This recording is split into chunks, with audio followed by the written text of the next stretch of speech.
Hello bookworms, I'm Becca. I have a confession to make. I haven't been reading. And the reason I haven't been reading is because I've been spending almost every waking moment playing Animal Crossing. Animal Crossing is my life now, but I still wanted to make some content for you guys, so today I'm going to be recommending books to my Animal Crossing villagers. I got this idea from Allie over at Hardback Hoarder, so I will leave that video linked down below in the description so you can check it out. This is also like a mini villager tour, I guess. I am refilming this video, and since I filmed originally, I have a new villager, so I'm really excited to share my updated villagers, I guess. Not really for you, but for me.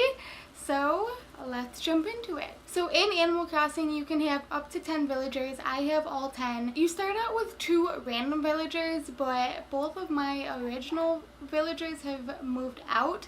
So we will just start with the ones that I acquired in the game. The first one being a Fauna. She's a deer. She's super sweet.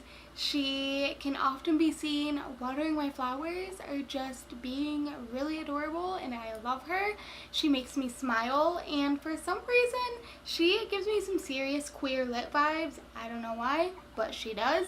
So for her, I chose one of my favorite books that makes me smile, Ivy Aberdeen's Letter to the World by Ashley Herring Blake. This is a story about an 11-year-old girl named Ivy who has her whole world turned upside down when a tornado ravages her town and destroys her family home. It takes everything from her, including her journal, which she is most upset about because it contains pictures of her holding hands with other girls. But mysteriously, her drawings begin turning up in her locker with notes to her encouraging Ivy to open up about her identity. And this is just a really beautiful middle grade book about a girl grappling with these feelings that she's having, and she doesn't feel like she fits in with her family. She doesn't really know what to do, and I adore this book with every fiber of my being.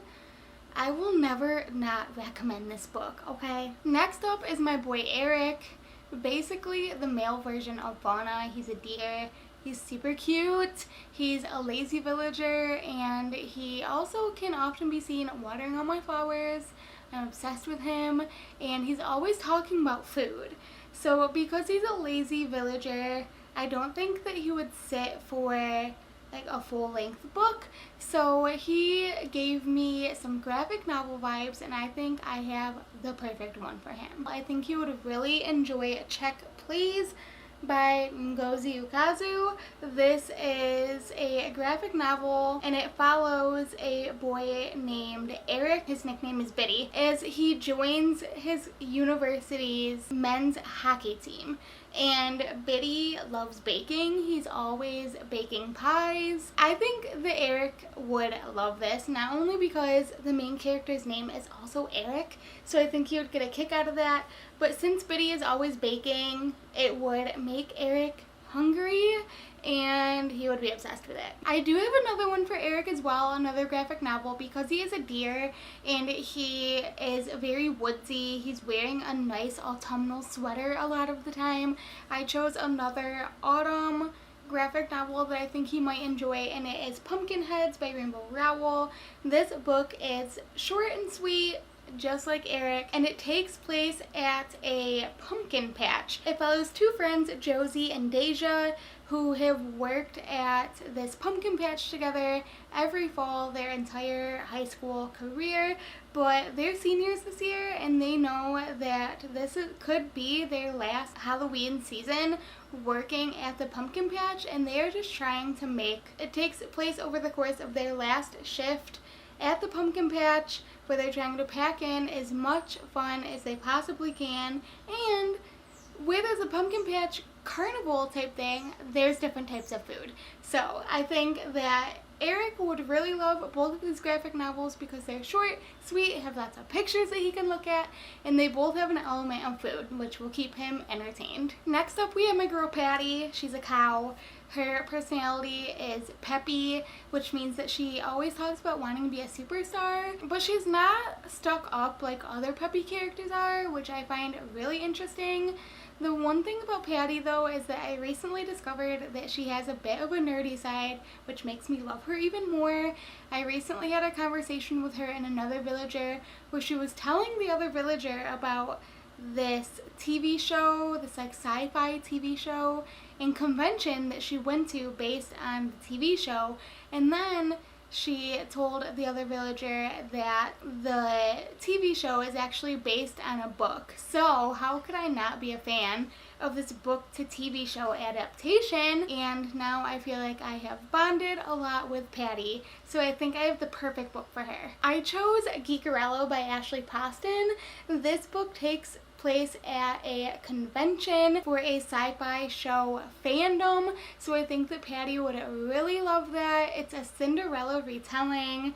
I love this book because it's unlike other retellings I have read, and this is the first book in a series, and all of the other books in the series are retellings. The sequel is The Princess and the Fangirl, which is a retelling of The Prince and the Pauper. The third one is a Beauty and the Beast retelling, I think. So it's just a really cute, adorable series that I love a lot, and I think that Patty would definitely be able to appreciate this one. Next I have Canberra, and she's a little bit of wild card. I give her a lot of like weird clothing items that I come across because I can't really figure her out, but she has a newfound friendship with my newest villager, Raymond, as you can see in this picture here. They're so adorable. Actually, Canberra's home is a beach, and so I had to go with a beachy read, but I don't think that she's the type of villager that would like a light and fluffy, girly beach read. So instead I went with The Lake Effect by Erin McCahan. This is a young adult contemporary about a boy who goes to help an elderly woman upkeep her Victorian beach home for the summer.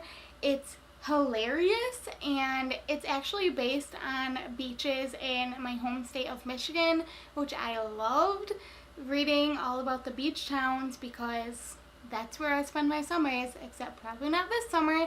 But since this has some dark humor in it, and it's just a different kind of beach read, I definitely could see Canberra kicking back in her little beach chair in her house, or maybe on one of our real beaches on the island, reading The Lake Effect. The next villager that I have is Dom.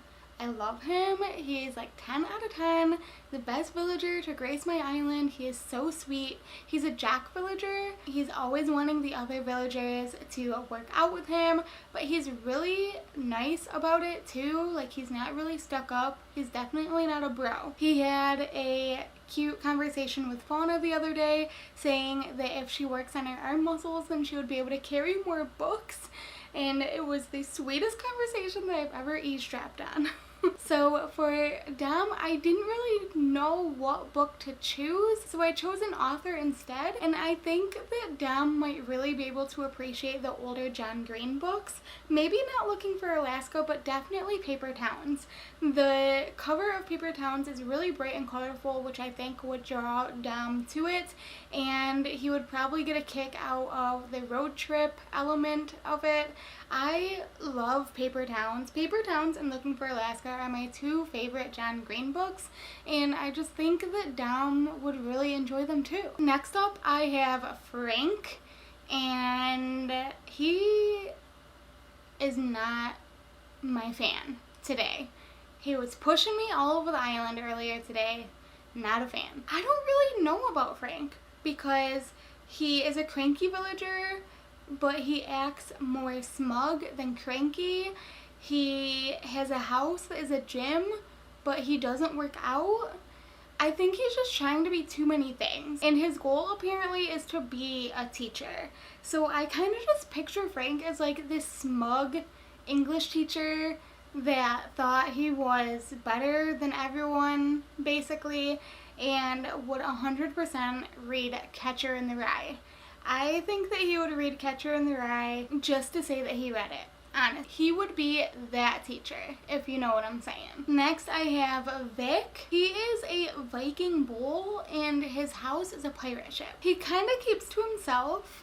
He doesn't interact with a lot of the other villagers, and he is most likely to stay up in the neighborhood over by his house. I don't see him around the island all that much, and I honestly don't think that he would read anything that I gave him. But if I had to recommend him anything from my shelf, it would be Salt to the Sea by Ruta Sepetys. This is a historical fiction, and it takes place on a ship, but it's actually about one of the most tragic maritime accidents, shipwrecks, that is 6 times deadlier than the Titanic. So that might be a little bit morbid for him. Next, I have Marshall. He's everyone's sweetheart. Everyone loves him. He's smug as hell. And I could see him sitting in his house, which happens to be a coffee shop, by the way, just being all smug and reading like a hipster type book. Hi, I'm coming at you while I'm editing because apparently I didn't actually film my recommendation for Marshall, and that is a tragedy. So I would like it on the record that I could find him reading The Raven Cycle inside his little coffee house home, probably just for the atmosphere of it all, honestly. And I think that he would really like Gansey because Gansey's really smug and so is he. So there's that. Next I have Keaton. He's an eagle. He's 100% always singing. Even before I put music out, he could be seen standing by himself on an isolated beach just singing for hours, which is a little bit creepy. His house looks like a parking lot, and he's one of the most dramatic villagers on my island. I don't know why, but he screams Adam Silvera to me. So I decided to go with They Both Die in the End by Adam Silvera. It's a blue book. Keaton is blue. He would love it already. This is a young adult book that is set in a world where 24 hours in advance you get a text letting you know that you are going to die within 24 hours. It follows 2 boys, Mateo and Rufus, as they are both living their last day. It kept me on the edge of my seat. I wanted to know how it ended, even though it's right in the title. Spoilers, not sorry about it. And my very last villager that is the newest to my island is Raymond. I already gave it away when I talked about Canberra, but I'm still trying to figure him out. I know everyone loves Raymond, which is basically the only reason that I got him. He was cracking me up with all of his talk about acting. I minored in theater, and I'm a huge theater nerd, so all of the terminology that he was using was just cracking me up. But he is also really smug, but I think that he's gonna fit into my island pretty well. So I had a hard time picking a book for him because he seems like he would be really pretentious, but I think that I may have found one that he would like. I haven't read it yet, but I think there's a strong possibility that Raymond might enjoy An Absolutely Remarkable Thing by Hank Green, because it's about a character who accidentally goes viral after snapping a picture of a sculpture and uploading it to the internet, and now they have to deal with the aftermath of going viral. And since Raymond wants to be famous and he wants to be a famous actor, I thought that maybe he would get a kick out of this book. Well, there you guys go. Those are books that I would recommend to all of my villagers. I plan on starting a book club on my island with my nice little library that I just built, and they all better come because they're trapped there, honestly. They're trapped. Let me know down below in the comments if you are playing Animal Crossing and if it has completely taken over your life. And if you are, what books would you recommend to your villagers? Looking forward to reading all of those comments. If you like this video, make sure to give it a big thumbs up. Hit that subscribe button down below to see more bookish videos. That's all I got for you guys today, and I will see you next time. Bye!